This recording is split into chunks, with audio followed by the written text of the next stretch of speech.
The World Cup has come to an end. Ball, ball, ball, footy, footy, footy. Yeah, I don't really follow football all that avidly, it's true, but I do follow England in the World Cup because I think there's something more at stake, in the World Cup, and I'm following a team that seems to represent something a bit more than the financial interests of a limited company. And I'm pretty pleased, I have to say, with the result. Now, obviously, it would be nicer if England had won again, but I think things turned out pretty well. It was good to see Spain, an enormously superior team, dominate the match against the Argentinian gymnastic diving team. And if England hadn't lost in the semi-final, then England wouldn't have then got to play the French snail-chewing scoundrel and hammer 7 goals. Yes, 7 goals. I know one of them was disallowed because of a technicality, but 7 goals past them. So that was great to see. So yes, pretty pleased with the result.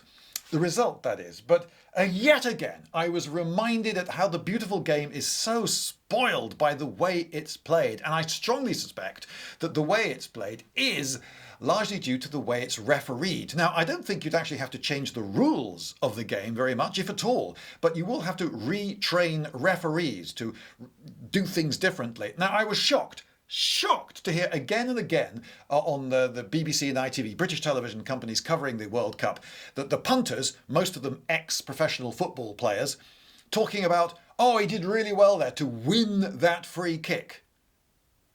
They were praising players for winning a free... No.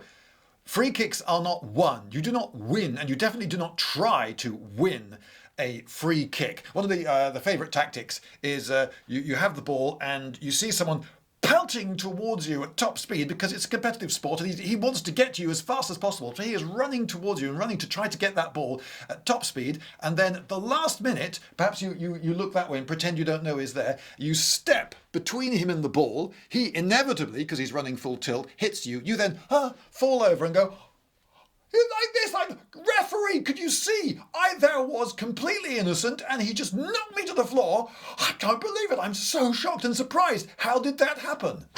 And then surely the VAR, the video assistant referees, can rewind the tape a bit and look at that footage again and just go, oh no, look, he just steps right in front. And yeah, he knew exactly what he was doing. Yeah, he was attempting to win a free kick, and the attempt to win a free kick, that's a foul.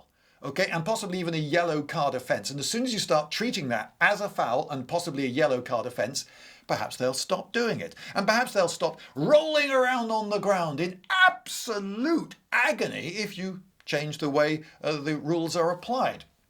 So when you see someone, how many times have you seen someone fall over and then roll 3 times as though the force of the impact was such that he involuntarily rolled 3 times. Just think how much force it would require to compel a man against his resistance to roll 3 times over and over across the pitch. A force like that would shatter his rib cage. And then he grabs some part of his body, his knee or his shoulder or whatever he thinks will get sympathy, and goes, has this, and he thumps the ground, in that way that people who are actually genuinely really hurt don't. People who are really hurt, they lie still. That's much more worrying. But no, they